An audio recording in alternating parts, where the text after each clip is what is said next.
టాలీవుడ్లో ఒక cinema super hit అయితే అందులో నటించిన హీరోయిన్ రేంజ్ మారిపోవడం మామూలే. కానీ ఐశ్వర్య రాజేష్ విషయంలో మాత్రం లెక్కలు రివర్స్ అయ్యాయి. గతేడాది సంక్రాంతికి విక్టరీ వెంకటేష్ సరసన సంక్రాంతికి వస్తున్నాం సినిమాలో నటించి భారీ సక్సెస్ అందుకున్న ఈ ముద్దుగుమ్మ ఆ హిట్ తర్వాత తన కెరీర్ నెక్స్ట్ లెవెల్కు వెళ్తుందని ఆశించింది. కానీ ఈ ఫలితం మాత్రం ఆమె ఊహించినట్టుగా లేదు.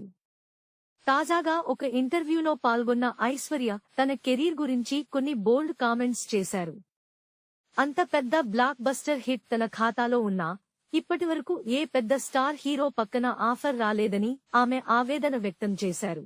సినిమా ఇండస్ట్రీ లెక్కలు చాలా వింతగా ఉంటాయని, సక్సెస్ మాత్రమే ఇక్కడ అవకాశాలను డిసైడ్ చేయదని ఆమె అభిప్రాయపడ్డారు. హిట్ వచ్చినా తనను ఎవరూ పెద్ద ప్రాజెక్టుల కోసం సంప్రదించకపోవడంపై ఆమె కొంత అసంతృప్తిగా ఉన్నట్లు తెలుస్తోంది. నిజానికి ఐశ్వర్య రాజేష్ మంచి పర్ఫార్మర్ అని అందరికీ తెలుసు. కేవలం గ్లామర్ పాత్రలకే పరిమితం కాకుండా నటనకు ప్రాధాన్యమున్న పాత్రలు చేయడంలో ఆమె ఎప్పుడూ ముందే ఉంటారు.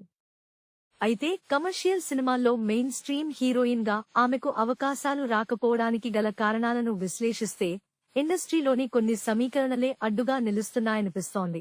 స్టార్ హీరోల ఆఫర్లు రాకపోయినా ఆమె మాత్రం తన మార్క్ సినిమాలతో బిజీగానే ఉన్నారు. ప్రస్తుతం ఈమె తిరువీర్ సరసన ఓ సుకుమారి అనే సినిమాలో నటిస్తున్నారు. ఈ ప్రాజెక్ట్ మీద ఆమె చాలా హోప్స్ పెట్టుకున్నారు. స్టార్డమ్ కోసం పాకులాడకుండా తనకు తృప్తినిచ్చే కథలను ఎంచుకుంటూ ముందుకు సాగుతున్నట్లు చెప్పారు.